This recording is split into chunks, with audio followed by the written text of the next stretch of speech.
Salut à toutes et à tous, ici Niku. De nouvelles informations très intéressantes sont tombées récemment sur Elite Dangerous Odyssey avec la Gamescom 2020 et l'article de WCCF Tech qui interviewe deux développeurs, Chris et Luke, afin de nous parler d'Elite Dangerous Odyssey.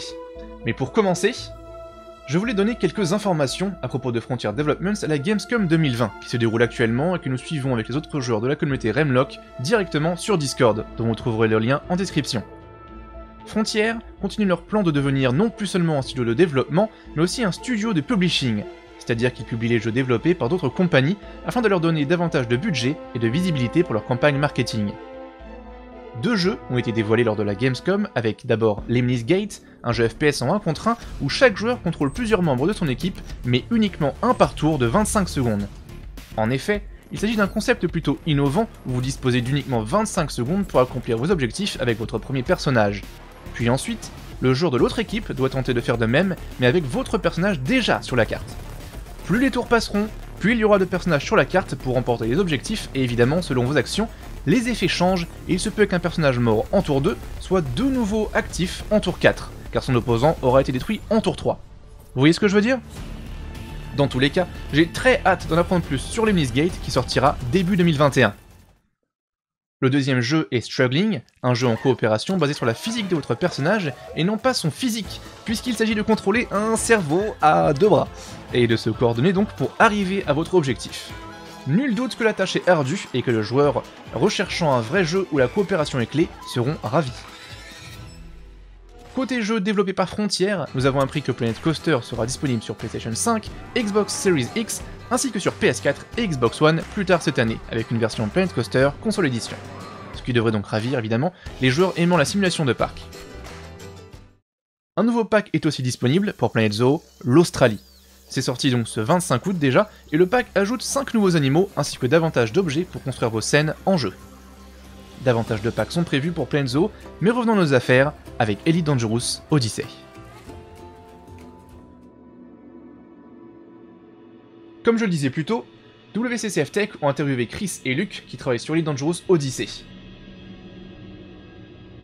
Tout d'abord, une phrase de Chris amène un nouveau mystère sur Odyssey en citant ceci sur les joueurs. You will be able to get out of your ship and form float. Je ne suis pas certain de ce qu'il entend par form float.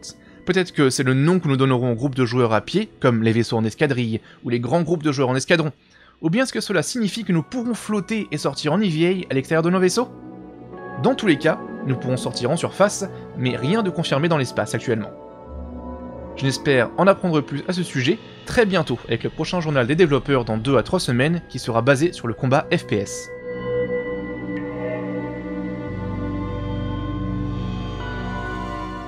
Les développeurs indiquent aussi qu'avec Odyssey, toutes les planètes visitables connaîtront beaucoup plus d'activités. Elles auront beaucoup plus de monde sur elles, divers établissements, par exemple industriels, qui auront leurs propres activités. En tant que joueurs, nous pourrons aller dans ces endroits et interagir avec ces PNJ ou joueurs et avoir ce genre d'expérience plus personnelle qu'avec les différents personnages qui se trouvent dans la galaxie, qui, autrement, n'étaient auparavant que des visages sur des tableaux ou bien même des messages dans notre boîte de réception, quelque chose donc de très distant. Là, nous verrons ces PNJ en face à face. WCCF Tech aborde aussi le sujet du mode FPS, qui n'est pas quelque chose que Frontier Developments a l'habitude de faire. Chris rassure que bien que le FPS n'est pas quelque chose qu'ils ont fait auparavant, beaucoup de gens qui ont rejoint l'entreprise sont très familiers avec ce genre de jeu FPS. Ils savent donc comment développer ces FPS, et ces nouveaux employés ont été instrumentaux dans le développement d'Odyssey. Le FPS d'Elite Dangerous Odyssey donc est techniquement un FPS, mais il ne ressemblera pas nécessairement à tous les autres FPS que nous connaissons. Il a son propre style, très élite. Ce sur quoi le journaliste répond avec la question suivante. Diriez-vous que c'est plutôt un style de jeu rapide, comme arcade, ou plutôt quelque chose de proche d'un jeu tactique, quelque chose de plus lent ? Luke, game designer, répond qu'il est possible de faire les deux. C'est à vous, en tant que joueur, de réfléchir si vous préférez être lent, tactique, méthodique, voire silencieux. Vous pouvez aussi foncer dans le tas en tirant dans tous les sens. Ça peut marcher sur certaines bases plus petites, mais ça pourrait ne pas fonctionner dans une base bien mieux défendue. Ça dépend donc beaucoup de votre façon de faire. Les développeurs souhaitent maintenir une réalité scientifique et la science-fiction du jeu, donc ils vont continuer de maintenir ce sentiment de simulation. On a aussi la confirmation que notre personnage sera améliorable à la manière de nos vaisseaux actuellement. Nous pourrons donc trouver de meilleures pièces d'armure, des outils et même diverses armes. Pour tout cela, il existera des moyens de les améliorer. A nouveau, on obtient aussi une confirmation que nous pourrons nous engager dans des combats avec à la fois des vaisseaux, des SRV et des personnages à pied dans la même instance. En parlant d'instance, le journaliste met la main sur un point très intéressant. Les serveurs dédiés.